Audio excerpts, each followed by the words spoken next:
Assalamualaikum warahmatullahi wabarakatuh. Perkenalkan, nama saya Siti Fatimah Zuhro, Prodi Tadris Matematika. Semester 2. Puji syukur kepada kehadiran Allah Subhanahu wa Ta'ala atas anugerahnya sehingga saya dapat menyelesaikan tugas ini dengan baik dan benar. Salawat serta salam kita limpahkan kepada junjungan Nabi besar kita, Nabi Muhammad SAW. Yang pertama-tama yang saya ta'limi, Kiai Haji Muhammad Hasan Mutawakil Allah SHMM selaku pengasuh Pondok Pesantren Zainul Hasan Gengkong. Yang saya hormati Bapak Rektor Dr. Abdul Aziz Wahab BAMAG. Dan yang saya hormati Ibu Dekan Fakultas Tadris Umum, Ibu Wahyu Lestari MPD. Dan yang saya hormati Kaprodi Tadris Matematika, Ibu Eka Rahayu MPD. Dan yang saya hormati dosen pengampu mata kuliah pengantar pendidikan, yakni Ibu Eka Rahayu MPD. Dan tak lupa pula kepada teman-teman yang saya banggakan. Baik, di sini saya akan menjelaskan tentang landasan asas pendidikan. Yang mana landasan asas pendidikan yaitu di sini ada 8 bagian. Yang pertama itu ada landasan filosofis. Di pojok sini landasan filosofis. Apa itu landasan filosofis? Jadi filosofi sendiri itu dari bahasa Yunani yang artinya cinta atau kebijakan atau hikmah atau ilmu dan kebenaran. Jadi, landasan filosofis yaitu sebuah asumsi filosofi yang dijadikan sebagai titik tolak dalam rangka studi atau pembelajaran praktek sebuah pendidikan. Contohnya itu idealisme dan realisme. Apa itu idealisme? Idealisme itu ide sebagai gagasan kejiwaan. Sedangkan realisme itu adalah kenyataan yang bisa ditangkap sebagai kebenaran yang sebenarnya. Yang kedua yaitu ada landasan sosiologi. Apa itu landasan sosiologi? Nah, landasan sosiologi itu adalah acuan atau asumsi dalam penerapan pendidikan yang bertolak pada interaksi antar individu sebagai makhluk sosial dalam kehidupan bermasyarakat. Contohnya itu bersosialisasi anak-anak dalam pendidikan. Yang kedua itu ada proses sosialisasi anak-anak. Dan yang ketiga itu kewajiban sekolah untuk mengembangkan aspek itu pada diri anak-anak. Di sini ketiga itu ada landasan kultural.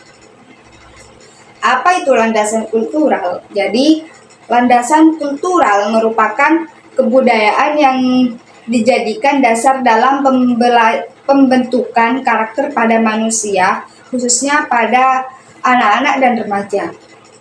Melalui pendidikan kultural dapat mencapai kehidupan masyarakat yang alami. Contohnya, toleransi. Apabila ada perbedaan di antara teman kelas, atau itu harus saling menghargai. Yang keempat di sini ada landasan psikologi. Apa itu landasan psikologi? Jadi, landasan psikologi merupakan suatu landasan dalam proses pendidikan yang membahas berbagai informasi tentang kehidupan manusia.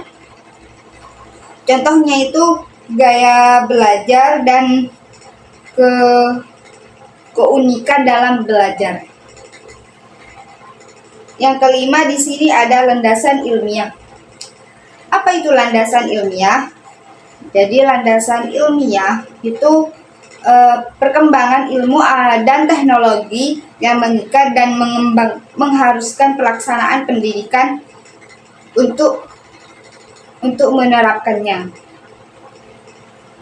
Terdapat 3 ciri-ciri, yaitu aksiologi, epistemologi, dan ontologi. Nah, ontologi ini objek yang penalaran yang mencakup seluruh aspek kehidupan yang dapat diamati. Epistemologi ini adanya cara untuk meneliti objek tersebut dengan metode ilmiah. Aksiologi adanya nilai kegunaan bagi kepentingan dan kesejahteraan lahir batin. Yang keenam di sini ada Tutwuri Handayani. Apa itu Tutwuri Handayani? Jadi Tutwuri Handayani ini gagasan yang awal mulanya dikemukakan oleh Ki Hajar Dewantoro, yang mana memiliki Tutwuri Handayani ini tidak menarik-narik di depan, tapi membiarkan anak mencari jalan sendiri, dan apabila anak tersebut mengalami kesulitan atau kesalahan, maka pendidik akan mengajarinya. Ada 2 macam Tutwuri Handayani ini. Yang pertama itu melaksanakan Tutwuri Handayani, dan yang kedua itu orang-orang yang senantiasa memberikan dorongan agar tidak berdasarkan nilai dan tindakan berdasarkan nilai dan aturan hidup bersama. Dan yang ketujuh ada belajar sepanjang. Apa itu belajar sepanjang? Maksudnya itu sudut pandang di sisi lain terhadap pendidikan seumur hidup. Istilah ini digunakan saling bergantian dengan makna yang sama dengan istilah belajar sepanjang. Terdapat 2 hal. Yang pertama itu pembelajaran yang efisien dan efektif. Dan yang kedua itu meningkatkan kemampuan dan kemauan belajar sepanjang hayat.